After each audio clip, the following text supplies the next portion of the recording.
Hello दोस्तों, निमो notes में आपका स्वागत है। आज हम इतिहास एनसीईआरटी क्लास 9 की फर्स्ट चैप्टर फ्रांसीसी क्रांति के इम्पोर्टेंट टॉपिक को अच्छे से समझेंगे। तो चलिए इस चैप्टर के बारे में कुछ महत्वपूर्ण बातें जानते हैं। इस अध्याय में हम सबसे पहले पढ़ेंगे कि 18वीं सदी में फ्रांसीसी समाज की व्यवस्था कैसी थी। फिर हम फ्रांसीसी लोगों का जीवन के संघर्ष के बारे में अध्ययन करेंगे तथा यह भी जानेंगे कि फ्रांस के मध्य वर्गों द्वारा विशेषाधिकार का अंत कैसे हुआ। साथ ही साथ हम पढ़ेंगे कि फ्रांसीसी क्रांति की शुरुआत कैसे हुई एवं किस प्रकार फ्रांस एक संवैधानिक राजतंत्र बना। उसके बाद हम फ्रांस में राजतंत्र का उन्मूलन और गणतंत्र की स्थापना, आतंक राज तथा डायरेक्टरी शासित फ्रांस के बारे में अध्ययन करेंगे। अध्याय के अंत में हम महिलाओं के लिए की गई क्रांति तथा दास प्रथा का उन्मूलन के बारे में विस्तार से चर्चा करेंगे। इस चैप्टर का पहला टॉपिक है 18वीं सदी में फ्रांसीसी समाज। तो चलिए हम लोग इसके बारे में जानते हैं। 18वीं सदी में फ्रांसीसी समाज असमानता और वर्ग आधारित व्यवस्था पर आधारित था, जिसे स्टेट प्रणाली कहा जाता था। यह व्यवस्था मुख्य रूप से 3 वर्गों में विभाजित थी।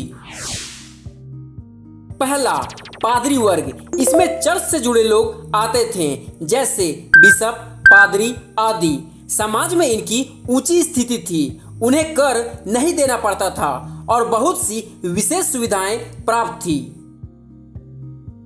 दूसरा, कुलीन वर्ग। इसमें राजा के दरबार से जुड़े लोग, सेना के अधिकारी और उच्च कुलीन आते थे। वे भी कर देने से मुक्त थे। कुलीन वर्ग के लोग बड़ी जमीनों के मालिक थे और किसानों से लगान लेते थे। शाही दरबार में इनकी बड़ी भूमिका होती थी। तीसरा, आम जनता। यह वर्ग सबसे बड़ा था और इसमें किसान, कारीगर, व्यापारी और मजदूर शामिल थे। इन्हें भारी करों का बोझ उठाना पड़ता था। इन्हें राजनीतिक अधिकार नहीं थे और न ही कोई विशेष सुविधा। इन सामाजिक और आर्थिक असमानताओं के कारण ही 1789 में फ्रांसीसी क्रांति हुई, जिसने इस पुराने सामाजिक ढांचे को समाप्त कर दिया।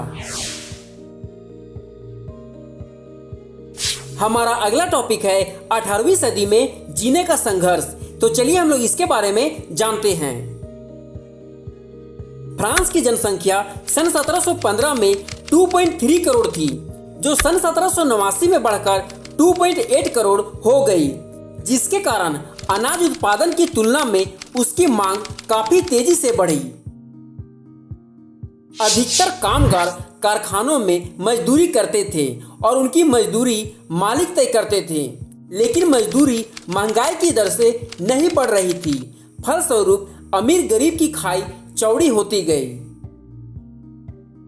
स्थितियां तब और बदतर हो जाती जब सूखे या ओले के प्रकोप से पैदावार गिर जाती।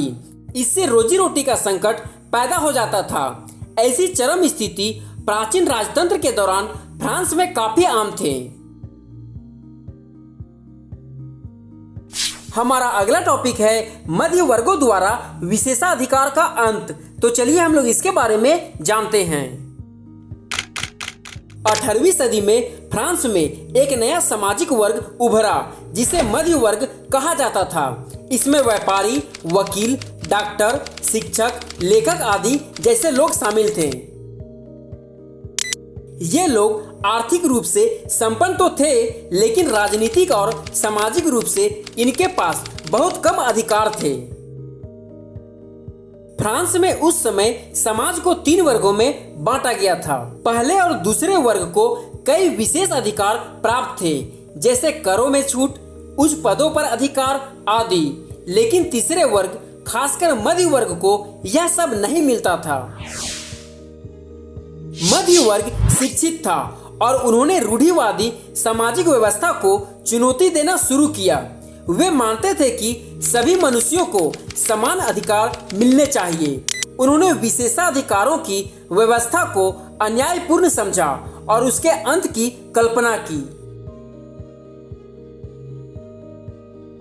हमारा अगला टॉपिक है फ्रांसीसी क्रांति की शुरुआत। तो चलिए हम लोग इसके बारे में जानते हैं। 5 मई 1789 में राजा लुई 16वें ने स्टेटस जनरल की बैठक बुलाई, जिसमें तीनों वर्गों के प्रतिनिधि शामिल थे। तीसरे वर्ग ने बराबरी की मांग की, परंतु जब सम्राट ने इस प्रस्ताव को अस्वीकार कर दिया तो तीसरे स्टेट के प्रतिनिधि विरोध जताते हुए सभा से बाहर चले गए। उसके बाद तृतीय वर्ग ने 17 जून 1789 को नेशनल असेंबली का गठन किया और खुद को नेशनल असेंबली घोषित कर दिया।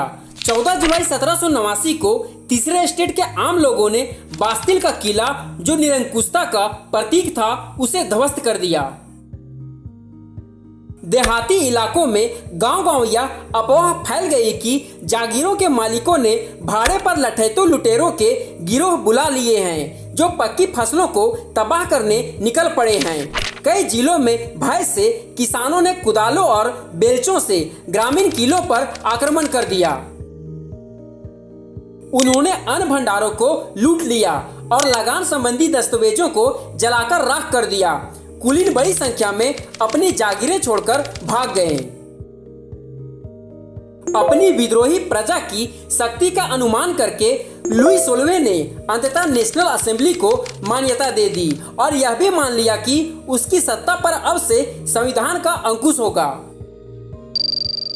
4 अगस्त 1789 की रात को असेंबली ने करों, कर्तव्यों और बंधनों वाली सामंती व्यवस्था के उन्मूलन का आदेश पारित किया। धार्मिक कर समाप्त कर दिए गए और चर्च के स्वामित्व वाली भूमि जब्त कर ली गई। इस प्रकार कम से कम 20 अरब लीरवे की संपत्ति सरकार के हाथ में आ गई। हमारा अगला टॉपिक है फ्रांस संवैधानिक राजतंत्र बन गया।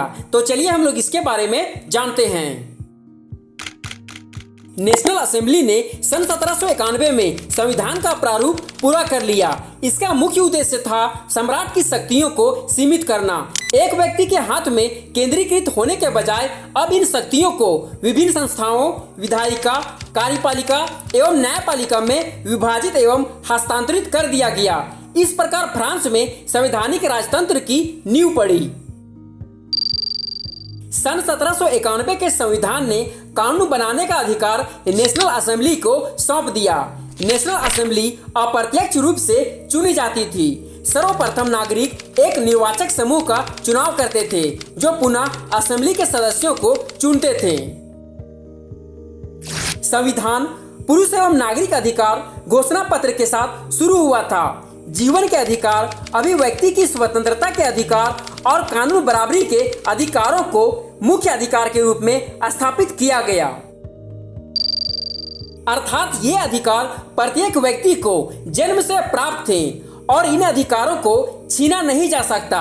राज्य का यह कर्तव्य माना गया कि वह प्रत्येक नागरिक के मुख्य अधिकारों की रक्षा करे।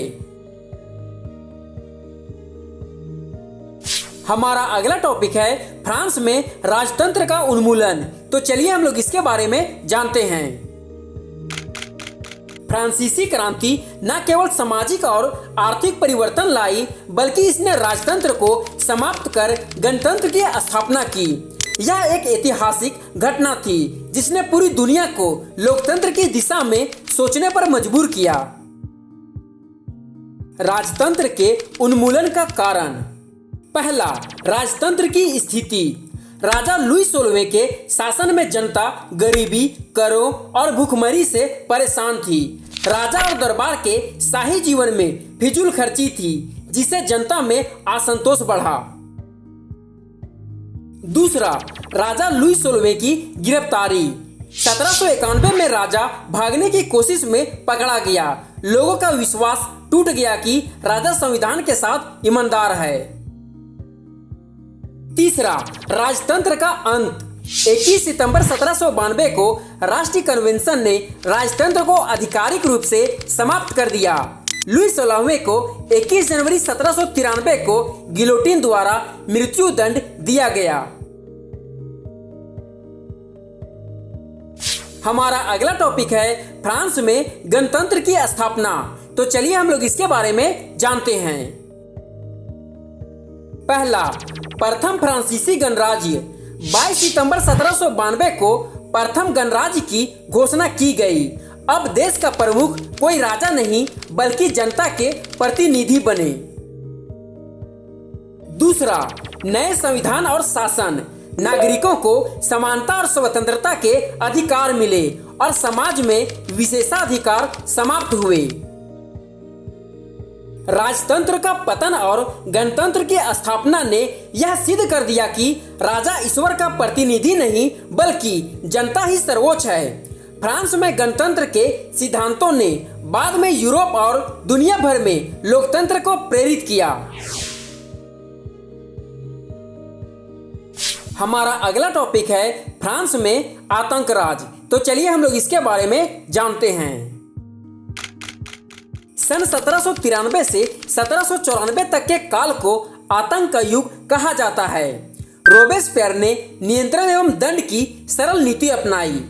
उसके हिसाब से गणतंत्र के जो भी शत्रु थे, कुलीन एवं पादरी, अन्य राजनीतिक दलों के सदस्य, उसकी कार्यशैली से असहमति रखने वाले पार्टी सदस्य, उन सभी को गिरफ्तार कर जेल में डाल दिया गया और क्रांतिकारी न्यायालय द्वारा उन पर मुकदमा चलाया गया। यदि न्यायालय उन्हें दोषी पाता तो गिलोटिन पर चढ़ाकर उनका सिर कलम कर दिया जाता था। गिलोटिन दो खंभों के बीच लटकते आरे वाली मशीन था जिस पर रखकर अपराधी का सिर धड़ से अलग कर दिया जाता था। रोबेस्पियर ने अपनी नीतियों को इतनी सख्ती से लागू किया कि उसके समर्थक भी त्राही त्राही करने लगे। अंततः जुलाई 1794 में न्यायालय द्वारा उसे दोषी ठहराया गया और गिरफ्तार करके अगले ही दिन उसे गिलोटिन पर चढ़ा दिया गया। हमारा अगला टॉपिक है डायरेक्टरी शासित फ्रांस। तो चलिए हम लोग इसके बारे में जानते हैं। 1793-94 के आतंक के शासन और रॉबेस्पियर की मृत्यु के बाद जनता त्रस्त हो चुकी थी। इसके बाद एक नया संविधान बनाया गया, 1795 का संविधान। डायरेक्टरी 5 सदस्यों की एक कार्यकारी परिषद थी जिसे विधायिका द्वारा चुना जाता था। इसका उद्देश्य सत्ता को केंद्रीकरण से बचाना और स्थायित्व लाना था। डायरेक्टरी शासन धीरे धीरे अलोकप्रिय होता गया। 1799 में नेपोलियन बोनापार्ट ने 18 ब्रूमेर को तख्ता पलटकर सत्ता अपने हाथ में ले ली और काउंसिलशिप की स्थापना की। यहीं से नेपोलियन का युग शुरू हुआ। डायरेक्टरी शासन एक संक्रमण काल था जहां क्रांति के आदर्श और राजनीतिक स्थिरता के बीच संघर्ष चल रहा था। इस व्यवस्था की विफलता ने नेपोलियन जैसे शक्तिशाली नेता को उभरने का अवसर दिया। हमारा अगला टॉपिक है महिलाओं के लिए क्रांति। तो चलिए हम लोग इसके बारे में जानते हैं। 18वीं सदी के अंत में जब फ्रांसीसी क्रांति हुई तब महिलाओं ने भी बढ़ चढ़कर हिस्सा लिया। उन्होंने राजनीतिक क्लब बनाए, प्रदर्शन किए और रोटी, बराबरी तथा आजादी की मांग की। क्रांति के शुरुआती दौर में महिलाओं की भागीदारी को सराहा गया, लेकिन जैसे जैसे सत्ता में पुरुषों का वर्चस्व बढ़ा, महिलाओं के क्लब बंद कर दिए गए और उन्हें राजनीति से दूर कर दिया गया। महिलाओं ने क्रांति में बराबर भाग लिया, अपनी आवाज उठाई और कई बदलावों की शुरुआत की, परंतु क्रांति के बाद उन्हें समान अधिकार नहीं मिल पाए। इसलिए कहा जा सकता है कि महिलाओं के लिए भी क्रांति हुई, लेकिन अधूरी रही। हमारा अगला टॉपिक है दास प्रथा का उन्मूलन। तो चलिए हम लोग इसके बारे में जानते हैं। फ्रांसीसी क्रांति ने स्वतंत्रता, समानता और बंधुत्व के आदर्शों को सामने रखा। यह विचार उपनिवेशों में बसे दासों तक भी पहुंचा और उन्होंने भी विद्रोह शुरू कर दिया। लगातार दास विद्रोहों के दबाव और क्रांतिकारी सिद्धांतों के प्रभाव में फ्रांसीसी राष्ट्रीय कन्वेंशन ने 1794 में दास प्रथा को आधिकारिक रूप से समाप्त कर दिया। अंततः 1848 में फ्रांस में दास प्रथा को हमेशा के लिए समाप्त कर दिया गया। इस बार यह निर्णय द्वितीय गणराज्य की सरकार द्वारा लिया गया। फ्रांस के अलावा ब्रिटेन, अमेरिका और अन्य देशों ने भी धीरे धीरे दास प्रथा को समाप्त किया। ओके दोस्तों, इस चैप्टर के इंपॉर्टेंट टॉपिक को आप एक बार फिर से देख लें ताकि आपको पता चले कि आपने इस चैप्टर में कौन कौन से टॉपिक को समझा है।